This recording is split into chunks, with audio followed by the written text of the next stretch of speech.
할렐루야. 아멘. 오늘은 부활과 교회라는 제목으로 부활주의 감사 예배에 하나님의 은혜를 말씀으로 나눌 수 있게 되기를 축복합니다. 아멘. 아멘. 뱀의 유혹으로 아담과 하와가 선악과를 따먹었을 때 사탄은 쾌재를 불렀습니다. 왜냐하면 온 땅을 죽음의 저주로 덮을 수 있었기 때문이었습니다.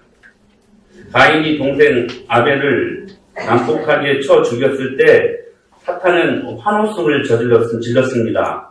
왜냐하면 죽음의 저주가 역사하기 시작했기 때문에 그렇습니다.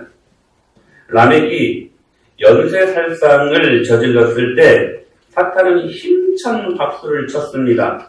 왜냐하면 세상에 이 저주가 신속히도 확산되어 가고 있었기 때문이었습니다. 죄악이 관영하여 하나님이 홍수로 세상을 심판하셨을 때에 사탄은 오른손 불끈 쥐고 높이 쳐들며 판정승을 자축했습니다. 왜냐하면 하나님이 죽음의 권세 앞에 스스로 굴복하는 것처럼 보였기 때문에 그렇습니다. 이제 죽음의 권세가 온 세상을 완전히 장악한 것으로 사탄은 생각을 했던 것이지요. 사탄은 흐뭇했습니다. 보라, 온 땅은 저주의 땅이 되었더라. 사탄이 만대를 불렀습니다. 그러던 어느 날 아기 예수가 탄생합니다. 사탄은 긴장하기 시작합니다. 이거 뭐지? 어떤 반격의 시나리오가 펼쳐지지는 않을지 염려가 되었습니다. 그래서 그 염려하는 마음 때문에 헤롯의 손을 빌려 영아 집단 학살을 자행했습니다. 예수께서 회당장 야율의 딸과 나인성 과부의 아들과 또한 나사로를 살리셨을 때에 사탄은 혼미했습니다. 이게 어찌된 일인지.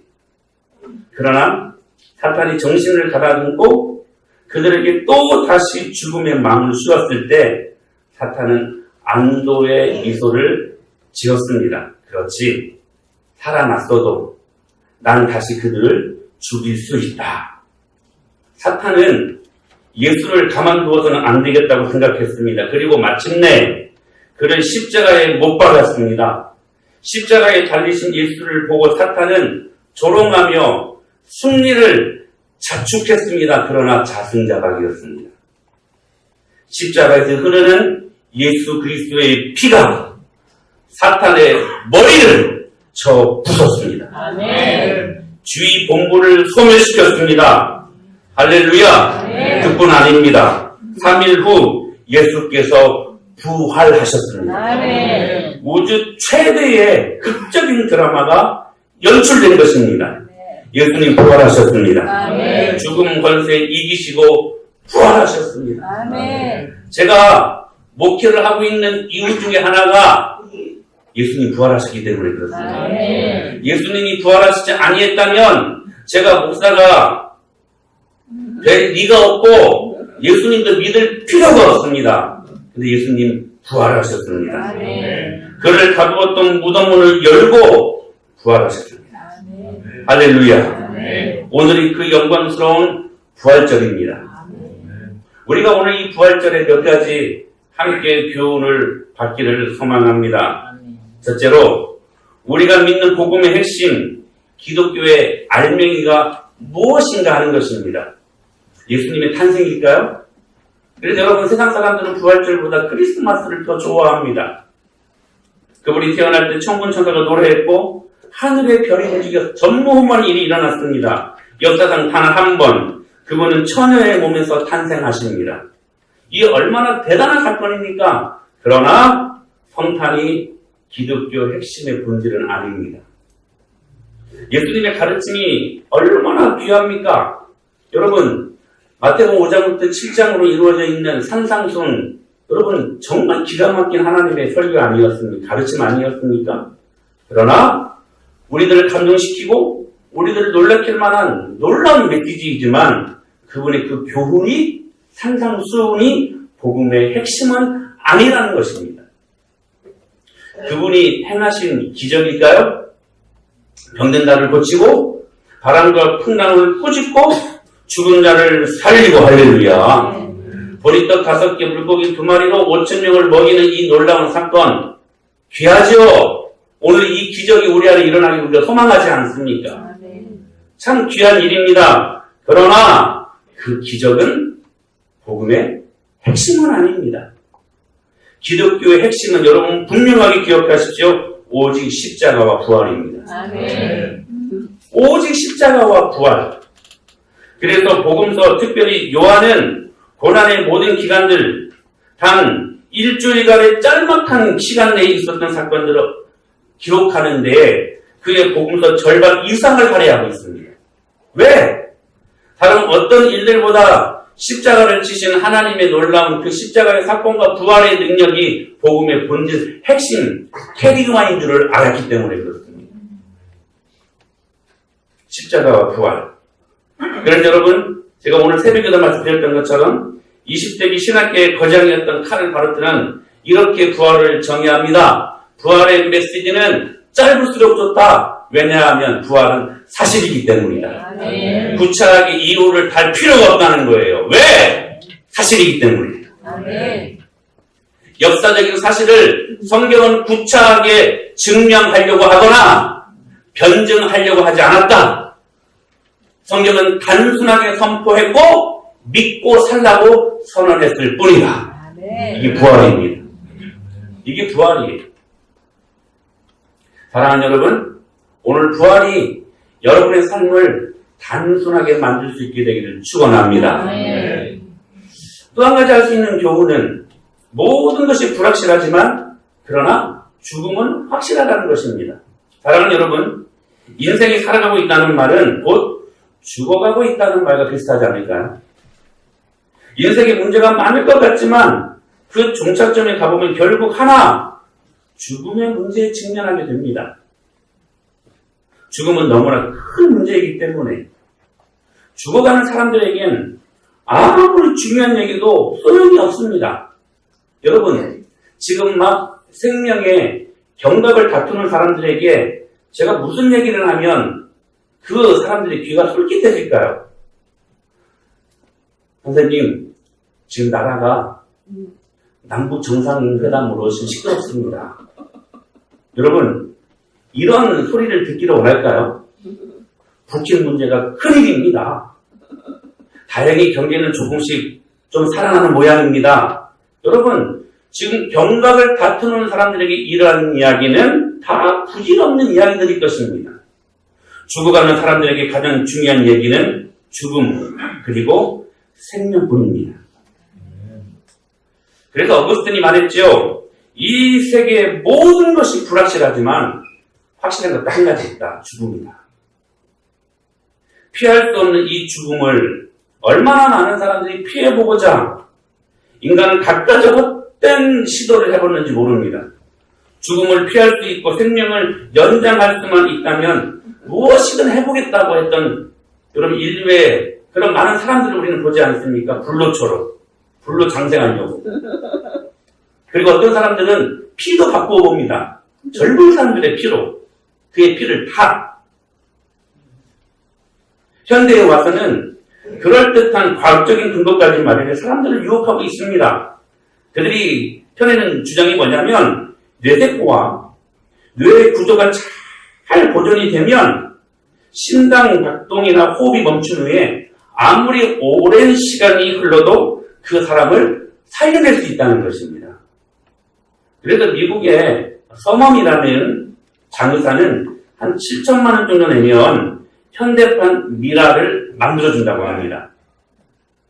엘코 생명 연장사업단이라는 곳에서는 1억 3천만 원 정도를 받고 미라의 특별 관리를 약속한답니다.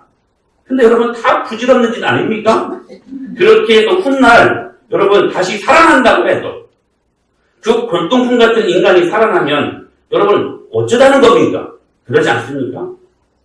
이 사람들은 그들이 그토록 갈망하는 영생이 이미 우리에게 예수 그리스도로 말미암아 주어졌음에도 불구하고 그 기쁜 소식을 모르고 다른 데서 영생하려고 몸부림치는 사람들 아니겠습니까? 우리는 이 영생의 비밀을 알고 있습니다. 예수님께서 이미 죽음의 문제를 해결해 주셨습니다. 부활하셨습니다. 그러면 여러분, 부활은 어마무시한 일이에요. 그를 믿는 모든 사람들로부터 죽음과 공포의 모든 어려움들을 빼앗아 영생으로 바꿔주시는 게 그리스도의 부활입니다. 이것이 우리 안에서 이미 우리가 누릴 수 있는 가장 큰 기쁜 소식이라는 것입니다. 예수님이 부활로 모든 죽음의 저주, 죽음의 권세는 떠났습니다. 예수님 부활하셨습니다. 우리는 모두 영생을 얻었습니다. 예수 부활하셨습니다. 그러므로 부활은 실제합니다. 모든 인간에게 죽음이 확실하고 실제적이듯 성도들에게 부활 또한 실제합니다. 그러나 부활에 대한 몇 가지 오해들을 하고 있는 것 같습니다. 부활을 이렇게 오해하는 것 같아요. 겨울에 메마른 땅에서 새싹이 돋아나듯 겨울을 지낸 앙상한 가지에 새 움이 돋듯 계란에서 병아리가 깨쳐나오듯 어떤 하나의 자연현상의 일부라고 부활을 이해하고 설명할 때가 있다는 것입니다. 부활은 라이프 프로세스, 생명의 과정이 아닙니다. 유일회적인 한 번 있어서 사건이었습니다. 이 사건은 영원합니다. 어떤 사람들은 부활을 톨스토이의 부활처럼 어떤 관념으로, 개념으로 정신 속에 살아있는 부활, 관념적인 것으로 이해하는 사람들도 있습니다. 근데 부활은 그런 것이 아닙니다. 어떤 사람들은 기독교의 부활을 환생이나 그리고 소생 정도로 생각하는 사람들이 있습니다. 그러나 부활은 그런 것이 아닙니다. 성경에는 사실 죽었다가 다시 살아난 사람들의 이야기가 굉장히 많습니다. 열왕기하 4장에 보게 되면 수넴 여인의 아들은 죽었다가 엘리사의 기도로 다시 살아납니다. 나인성 과부의 독자가 죽었는데 예수님이 청년아 일어나라 하니까 정말 일어났습니다. 다시 살아났어요. 회당장 야이로의 딸도 죽었다가 예수님이 달리타 쿰 하니까 소녀야 일어나라 하니까 일어났습니다. 다시 살아났습니다. 배당에 사는 나사로 무덤에 이미 들어가기 사흘이 되었습니다. 근데 예수님이 나사로야 나와라 하니까 나왔습니다. 다시 살아났습니다. 바울이 들어와서 설교를 했는데 밤중까지 설교하니까 이 유두보라고 하는 청년이 너무 졸려가지고 졸다가 그만 떨어져 죽었습니다. 근데 바울을 통하여 그 유두보를 살려냅니다. 다시 살아났습니다. 모두 놀라운 일이고 어마무시한 일들 아닙니까? 죽은 자가 다시 살아나다니. 그런데 성경은 이들이 다시 살아난 것들에 대해 부활이라고 말하지 않습니다. 왜? 그들은 다시 또 죽었기 때문에. 성경은 예수님이 다시 살아나신 일에 대해서만 부활이라고 언급하고 있다는 거예요. 여러분, 예수님은 다시 살아나셨습니다. 아멘. 그리고 다시 죽지 않으셨습니다. 아멘. 그분은 살아계신 채로 하늘나라에 직행하셨습니다. 아멘. 그리고 다시 이 땅 가운데 재림하실 분이십니다. 아멘. 그것까지가 복음 아닙니까? 그러므로 예수님은 부활하셨습니다. 죽으셨지만 다시 살아나시고 다시 죽지 아니하시고 다시 오실 예수 그리스도 할렐루야. 이것이 부활이라는 거예요. 그러므로 여러분 기독교의 복음은 바로 여기서부터 시작이 되어집니다. 누가복음 24장 5절로 6절에 시작. 여자들이 두 사람이 이르되 어찌하여 살아있는 자를 죽은 자 가운데서 찾느냐. 여기 계시지 않고 살아나셨느니라. 갈릴리에 계실 때에 너에게 어떻게 말씀하셨는지를 기억하라. 어찌하여 산 자를 죽은 자 가운데서 찾느냐. 너희가 십자가에 못 박아 죽인 예수를 하나님이 살리셨느니라. 아멘. 우리가 보았다. 우리가 예수님의 부활의 증인이다. 여러분 이것이 초대교회의 복음의 핵심이었습니다. 성경은 추상적이고 관념적인 부활 논쟁을 결코 허용하지 않습니다. 부활이 사실이냐 아니냐, 합리적이냐 불합리적이냐, 가능하냐 불가능하냐를 논하지 않습니다. 그 형태가 어떠하냐 전혀 설명하지 않습니다. 오히려 너무나도 단순하게 말씀하고 있습니다. 그는 무덤 속에 계시지 않고 살아나셨다. 아멘. 우리가 보았다. 아멘. 우리가 이 일의 증인이다. 아멘. 그래서 여러분, 토마스 왓슨이라는 사람이 이렇게 말합니다. 우리는 코치 아침에 이분은 아예 기록이 안 되어 있습니다. 여러분, 그래서 토마스 왓슨이 사람은 뭐라고 말을 하냐면, 우리는 아침에 침대에서 일어나는 것보다 부활 때의 무덤에서 일어날 것을 더 분명하게 확신해야 된다고 말합니다. 아멘. 여러분, 우리가 자면 아침에 침대에서 일어날 거 확신하잖아요. 여러분, 그 의심하면서 혹시 주무시는 분이 계십니까? 내가 내일 아침에 일어날까? 내가 내일 아침에 사랑하는 아내의 얼굴을 볼 수 있을까? 그럼 혹시 죽음을 예상하고 여러분 잠드시는 분이 계십니까? 아니요. 아침에 다시 일어날 것을 우리는 기대하고 잠을 청하지 않습니까? 그런데 여러분 기억하십시오. 부활 때에 무덤에서 일어날 것을 우리는 더 분명하게 확신하며 살 수 있어야 된다는 거예요. 이게 부활신앙입니다. 여러분, 이 부활신앙을 가지면 그 어떤 것도 두렵지 않습니다. 그러면 여러분, 부활이 실제한 것처럼 따라서 하실까요? 부활의 능력도 실제하다. 부활의 능력도 실제하다. 부활이 실제한 것처럼 부활의 능력도 오늘 우리에게 실제한다는 사실입니다. 그런데 굉장히 중요한 말씀인데요. 우리가 부활을 말할 때 꼭 살펴보아야 될 일이 있습니다. 예수님께서 부활하시고 그리고 어디로 가셨는가 하는 것입니다.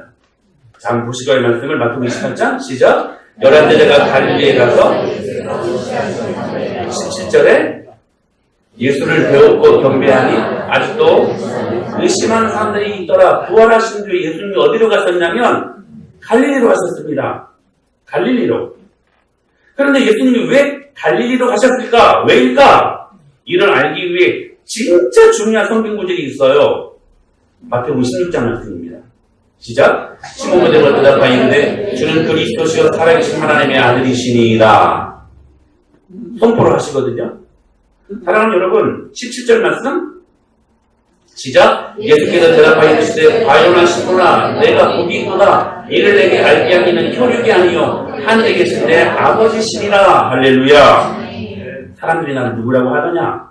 예수님의 사역 말미에 있었던 일이었습니다. 예수님의 질문에 베드로는 주는 그리스도시요 살아계신 하나님의 아들이십니다. 이 말이, 이 고백이 예수님을 흥분케 합니다. 주는 그리스도시요. 주님은 나의 주인이시요. 주님은 나의 살아계신 아버지 하나님이십니다. 이렇게 고백했던 거예요. 살아계신 아버지시다. 살아계신 하나님의 아들이십니다. 이 고백이 예수님의 마음을 흥분케 했던 것입니다. 그 고백을 들으신 예수님께서 베드로에게 하신 말씀이 이 말씀이에요. 또 내가 내게 이르노니 시작. 너는 베드로라. 내가 이 반석 위에 내 교회를 세우리니 음부의 권세가 이기지 못하리라. 뭐라고 말씀하셨어요? 너의 이 신앙 고백 위에 내가 교회를 세우겠다. 교회를 세우겠다. 주님이 약속하셨거든요, 제자들에게. 주님이 분명히 약속하셨거든요. 이 신앙 고백 위에 내가 교회를 세우겠다. 자, 여러분, 예수님께서 이 땅에 오신 목적을 잘 알고 있어야 됩니다. 더 자세히 말씀드리면 예수님께서 왜 부활하셨는가? 첫째는 여러분들을 어두운 데서 불러내요. 택한 백성들을 구속하기 위해 불러내셔서 구원을 위해서 여러분들을 주님께서 하나님의 자녀 삼으시기 위하여 부활하셨습니다. 그러나 여러분, 여기가 끝이 아닙니다. 기독교는 십자가가 끝이 아닙니다. 왜 예수님께서 부활하셨는가? 더 중요한 목적이 여기 있습니다. 하나님의 교회를 세우시기 위한 것이었습니다. 약속하신 걸 이루시기 위해. 내가 교회를 세우겠다 약속하셨기 때문에 다시 그 제자들이 있는 갈릴리로 가셔서 교회를 세우십니다. 이게 예수님의 최종적인 부활의 목적이셨습니다. 그러므로 부활을 이야기할 때 교회를 빠뜨리고 설명하면 답이 안 나와요. 부활과 교회는 한 짝입니다. 아멘. 교회를 이야기할 때 부활이 나오고 부활을 이야기할 때 교회가 나옵니다. 아멘. 할렐루야. 왜 예수님께서 부활하셨는가? 하나님의 약속하신 교회. 음부의 권세를 이기지 못하는, 음부의 권세가 이기지 못하는 그 교회 세우시기 위해. 아멘. 그래서 그 교회의 머리를 예수 그리스도로 주셨고, 여기에 이 땅에 오신 예수님의 중요한 목적이 있었고, 예수님께서 이 일들 때문에 십자가에 못 박혀 돌아가셨고, 그리고 3일 만에 다시 부활하셨던 것입니다. 아멘. 그러므로 예수님의 부활과 교회의 관계는 말로 표현할 수 없는 하나님의 신비가 담겨져 있습니다. 아멘. 즉 부활하신 예수님을 믿으면서 교회 생활이 잘못될 수 없다는 것입니다. 왜냐하면 예수님께서 부활하신 이유가 어디에 있기 때문에 성도들을 구원하시고 그 구원하신 성도들을 그리스도의 몸이신 교회에 접붙이게 하기 위해. 그러므로 여러분, 그 교회는 예수 그리스도께서 머리 되신 곳입니다. 아멘. 우리 같이 한번 골로새서 말씀 읽어볼까요? 시작. 그는 몸인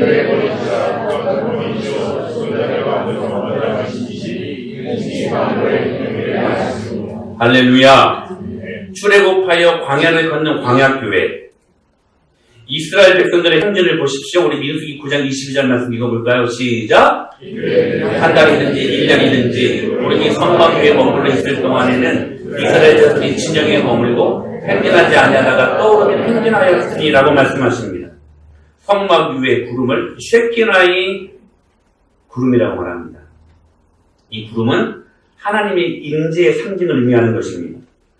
구름이 떠오르면 이스라엘 백성들이 떠날 준비를 하고 구름이 한참 가다가 멈춰서면 이스라엘 백성들은 함께 멈춰섰습니다. 성막은 이스라엘 백성들의 삶을 사는 중심이었고 그리고 그 백성들은 성막을 따라서 움직였습니다. 성전된 나, 은혜의 마을 교회인 우리는 그러므로 오직 부활하여 살아계시고 머리 되시는 예수님의 명령만 따라서 살아가게 되어 있다는 사실입니다. 그때 머리와 몸은 하나 됩니다. 이스라엘 백성들은 광야를 지날 때에 성막을 중심으로 세 지파씩 동서남북 12지파가 오직 성막이 따라가는 그곳, 구름이 움직이는 그곳을 따라서 성막을 중심으로 그들이 행렬을 했습니다. 성막, 곧 하나님이 교회를 말하는 것입니다.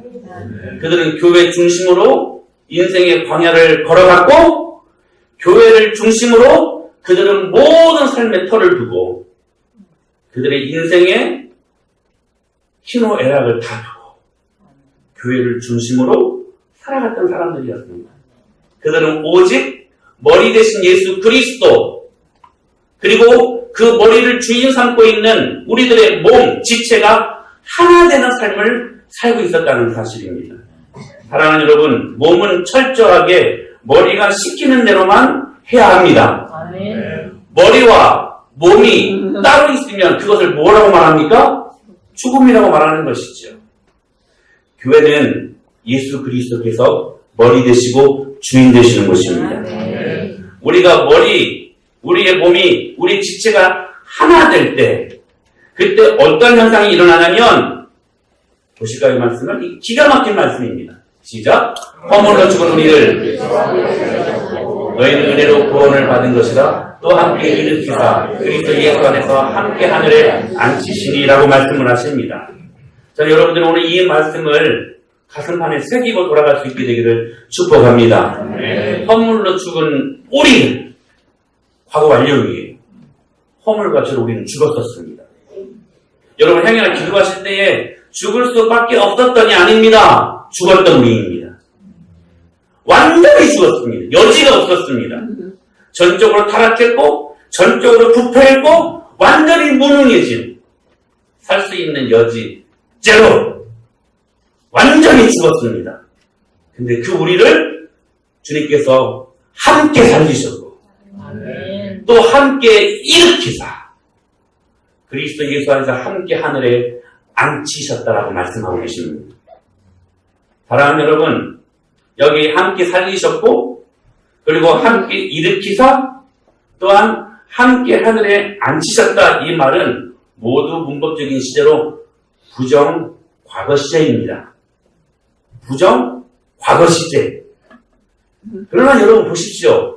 함께 살리시고 또한 함께 일으키시고 또한 함께 하늘에 앉는 이 일들은 언제 일어난 일입니까? 미래에 일어날, 예수님이 재림하시는 그날에 일어날 일들 아닙니까? 근데 미래에 일어날 일들을 사도 바울은 어떤 시제로 쳐버렸어요? 과거 시제로. 즉, 여러분 기억하십시오. 예수님을 믿는 순간 교회를 통해 하늘에서 일어난 일들을 오늘 이 땅에서 우리가 누릴 수 있다는 거예요. 아멘. 이 놀라운 신호를 기억하십시오. 아멘. 저는 이 말씀을 드릴 때마다 마음에 흥분이 돼요. 저는 여러분들이 이 말씀의 실제를 경험할 수 있게 되기를 축원합니다. 여러분 복음은요 옛날 롱롱이었어고 아주 먼 옛날에 있었던 이야기가 아니라는 거예요. 여러분 기억하십시오.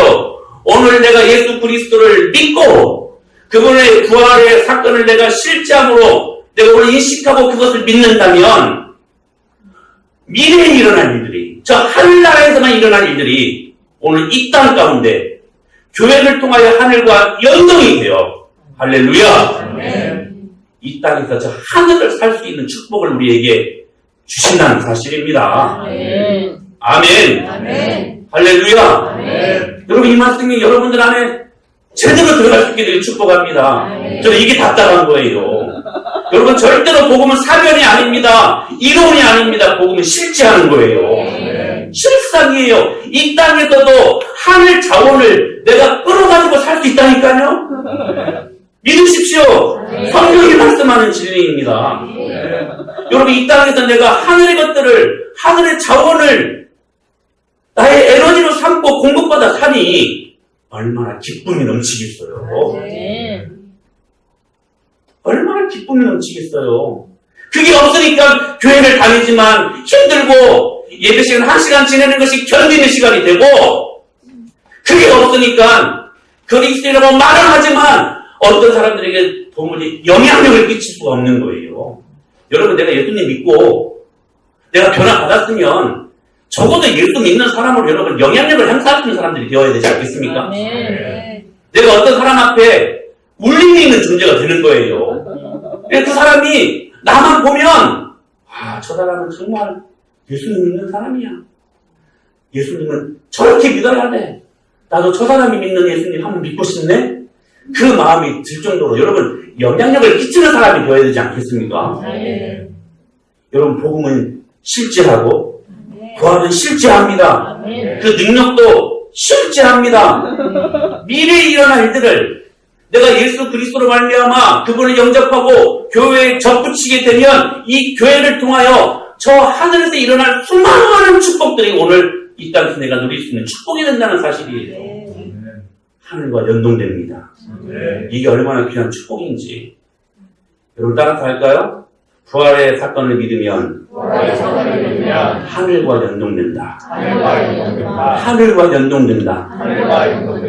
하늘의 보고가 오늘 이 땅에서 누릴 수 있는 나의 에너지가 될 수 있다는 것입니다. 그래서 여러분 에베소서 1장 3절에 이렇게 말씀하시잖아요. 시작 찬송하리로다. 하나님 곧 우리 주 예수 그리스도의 아버지께서 그리스도 안에서 하늘에서 온 모든 신령한 복을 우리에게 주시었다라고 말씀하십니다. 여기 그리스도 안에서 in Christ라는 말이에요. 더 어원적으로 말씀드리면 그분의 몸인 교회 안에서라는 말입니다. 사랑하는 여러분, 우리는 그리스도 안에서 교회 안에서 하늘에 속한 모든 신령한 복을 오늘 이 땅에서 누릴 수 있는 사람들임을 믿으시기 바랍니다. 얘들아, 이 에너지로 이 능력으로 학교 생활해야 돼. 우리 지난주에 승우가요, 승우를 건드는 친구가 있어가지고 너무 막 계속 하지 말라고 해도 막 건드니까 화가 나가지고요 멱살 잡았대. 묘사할 것 같아. 근데 보니까 아까 준이를 지가 괴롭히고 있더라고. 그래서 제가 그랬어요. 준아, 아니, 저기, 승호야, 너 괴롭히는 거 싫었지? 근데 왜 괴롭혀? 왜 괴롭혀? 이제 왜 말, 제가 왜 할까요, 지금? 괴롭히면 안 돼? 아니, 승호를 보니까, 지금 승호가 지금 이 예배 시간이 견디비 시간이 되고 있어, 지금. 얼마나 막, 손바닥을 막 혀로 막 핥고 막 난리가 났다, 지금. 근데 예배 시간은 그런 시간이 아니라는 거예요. In Christ, 예수님 안에서 하늘의 신령한 축복들을 받는 시간입니다. 오늘 특별히 부활절 아닙니까? 여러분 다시 살아나십시오. 할렐루야. 에베소서 1장 21절 22절 말씀 시작.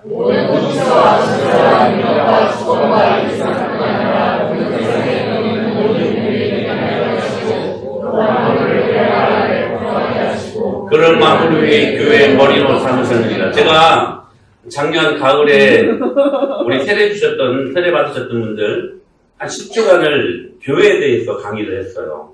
세례반을 운영하면서 줄기차게 드렸던 말씀 여러분 기억나십니까? 우리 김무수 선생님 푸사에는 아직도 제가 그렸던 그림이 있어요. 그림이 뭐냐면 만물에서 만물, everything. 여러분 만물 안에 뭐가 있을까요? 인간의 모든 만물, 모든 생활의 영역, 물질, 또 사업, 공부, 그리고 진로, 선택, 가정생활, 물질, 건강, 관계, 이게 모두 만물입니다. 이게 모두 만물이에요. 근데 또 만물을 그의 발 아래에 복종하게 하시고 그를 만물 위에 교회의 머리로 삼으셨느니라. 만물이 있습니다. 그런데 그 만물 위에 하나님 무엇을 세우셨다고요? 교회를 세우셨어요. 근데 그 교회에 예수님이 뭐가 되셔요? 머리가 되신대요. 얘들아, 너희들 공부하는 거, 학업, 친구들 간의 관계, 만물이야, 만물. 이 안에 다 들어가. 근데 이 만물의 문제를 놓고 주님이 교회를 세우셨어요? 그리고 그 교회에 뭐가 되셨다? 머리가 돼서 주인 되신 거라는 거예요. 예수님이 교회에. 즉 만물 안에서 23절을 보게 되면 모든 것들을 충만하게 하신다고 말씀하세요. 그러니까 교회의 머리 되신 예수 그리스도가 교회를 통하여 여러분의 모든 생활의 영역, 만물의 요소들을 교회를 통하여 다 해결해 주시고 여러분의 모든 문제를 궁극적으로 주님께서 풀어주신다는 사실입니다. 교회에 답이 있어요. 부활하여 살아계신 예수 그리스도. 그분이 우리 은혜만교회의 머리 되시니 그 머리 되신 예수님을 통하여 교회를 통하여 만물은 그렇게 힘들게 해결되기 힘든 모든 문제들이 교회를 통하여 교회가 답입니다. 교회를 통하여 주님이 여러분들에게 영광의 소망을 주신다는 사실입니다. 할렐루야. 그분의 머리 되심을 인정하십시오. 교회가 그분의 몸에 대해서 만물 가운데 하나님의 통치를 실제로 행하신다는 사실들을 믿음으로 받게 되기를 축원합니다. 여기서 여러분 실제로라는 말이 중요해요. 교회는 절대로 저는 이걸 정말 사명으로 하고 목회를 하는 것 같아요. 사변적인 사상과 지식적인 이론의 대상이 아니라 하나님의 통치가 실제로 이루어지는 것입니다. 실제로. 오늘 본문을 다시 한번 보실까요? 시작. 그는 몸이 교회의 머리시라. 그가 근본이시여 죽은 자들 가운데서 먼저 나신 이시니 이는 친히 만물의 으뜸이 되려 하심이요 라고 말씀하십니다. 그는 몸이 교회의 머리시라. 그가 근본이시여 뭐라고요? 죽은 자들 가운데서 먼저 나신 이시니 이 말씀을 고린도전서 15장에서 이렇게 해석합니다. 터치. 시작. 그러나 이제 그리스도께서 죽은 자 가운데서 다시 살아나사 잠자는 자들의 첫 열매가 되셨도다. 먼저 나신 이신이 첫 열매가 되셨다는 거예요. 죽은 자들 가운데. 여러분 첫 열매 먼저 나셨다. 첫 곡식. 여러분 즉 다시 말하면 예수님이 모든 생명의 11조가 되셨다는 것입니다. 여러분 11조의 개념은 우리가 물질의 10분의 1을 드리잖아요. 근데 10분의 산술학적인 그 10분의 1의 개념도 있지만 어원적으로 11조는 첫 것입니다. 첫 열매. 그러니까 10분의 하나가요, 나머지 9을 대표하는 대표성의 원리가 있어요. 그래서 하나님은 항상 첫 것을 좋아하십니다. 첫 아들, 첫 곡식, 초태생, 그쵸? 첫 열매. 죽은 자들 가운데 우리 예수님이 첫 열매가 되셨다. 부활의 첫 열매가 되셨다. 이 말씀은 모든 생명을 대표하는 주님의 생명이라는 거예요. 그러므로 이 예수 그리스도의 생명에 우리가 접촉이 되면 나머지 생명은 그리스도께로 접촉집니다. 그리고 죽어 있었던 우리의 영혼이 그 생명으로 살아납니다. 할렐루야. 여러분, 이게 잠자는 자들의 첫 열매라고 말씀하신 놀라운 비밀입니다. 사랑하는 여러분, 기억하십시오. 우리가 예수님의 생명에 접촉이 되면 그때 우리는 살아납니다. 에스겔이 바라봤던 골짜기 항상 마른 뼈들이 질비했던 그 골짜기, 하나님의 말씀이 선포되어지고 주님의 능력이 선포되니 그 마른 뼈들이 여러분 부활하지 않습니까? 입뼈 적도가 서로 갑자기 연락하고 막 이어지더니 그 안에 막 심줄이 솟고 그 안에 피가 흐르는데 그 앞에 가죽이 덮입니다. 마침내 생명이 들어갔을 때에 그들이 하나님 앞에 큰 군대의 건장한 모습으로 서지 않습니까? 저는 이 파워풀한 하나님의 역사가 우리 안에 임하기를 간절히 축원합니다. 부활의 능력입니다. 부활의 능력이에요. 예수 그리스도의 그 생명에 접촉이 될 때 여러분, 우리는 하늘과 연동이 됩니다. 그런데 이 일이 어디에서 일어난다고요? 교회에서 일어납니다. 그는 몸인 교회의 머리시다. 즉 예수님의 생명에 접촉이 된다는 것은 그분의 몸에 붙여지는 것이고 그분의 몸이신 교회에서 접촉을 한다는 것을 의미하는 것인데 그 일이 일어날 때 우리는 다시 살아난다는 거예요. 여러분, 교회에 접촉하십시오. 그때 살아납니다. 그러면 교회에 접촉하는 것이 무엇인가? 여러분, 순종하는 것입니다. 그러면 여러분 묻습니다. 순종이 뭡니까? 내가 주인 되고 싶고 내가 왕 되고 싶은 모든 것을 내 삶 속에 예수님이 주인 되고 예수님이 왕 되게 하는 것. 그때 우리는 교회에 접붙여집니다. 그 순종을 통하여 부활의 능력이 오늘 나의 능력이 되는 것입니다. 그게 예수님 중심으로 사는 것이고 그것이 교회 중심으로 살아가는 것입니다. 저는 빌립보서 2장 5절로 8절 말씀을 여러분들에게 선포하고 싶은데 같이 한번 읽어볼까요? 시작! 너희 안에 이 마음을 품으라. 곧 그리스도 예수의 마음이니 그는 그분 하나님의 본체시나 하나님과 동등됨을 취할 것으로 여기지 아니하시고 오히려 자기를 비워 종의 형체를 가지사 사람들과 같이 되셨고 사람의 모양으로 나타나사 자기를 갖추시고 죽기까지 복종하셨으니 그 십자가에 죽으심이라. 할렐루야. 죽기까지 복종할 때 교회가 세워졌고 그 교회의 능력으로 오늘 저와 여러분들이 살 수 있는 것입니다. 사랑하는 여러분, 저는 오늘 이 부활의 아침에 목자의 심정으로 여러분들을 뜨겁게 축복하고 싶습니다. 자, 저를 보십시오. 이 시간은 정말 중요한 시간이에요. 제 마음속에 확신이 있어서 선포하는 것입니다. 제가 여러분들을 목자의 권위로 정말 정직하게 축복합니다. 여러분의 가정의 문제. 자, 지금 여러분들이 제가 이렇게 카테고리 이야기할 때 그 문제 앞에 있는 사람들은 아멘 하십시오. 여러분의 가정의 문제. 아멘. 여러분의 사업의 문제. 아멘. 여러분의 직장 생활의 문제. 아멘. 여러분의 학업의 문제. 아멘. 우리 아이들이 아멘 하네요. 여러분의 관계의 문제. 아멘. 여러분의 진로의 문제. 아멘. 여러분의 모든 영적인 능력이 아멘. 회복되고 아멘. 다시 살아나기를 축복합니다. 아멘. 여러분 정말로 정직하게 아멘 해보십시오.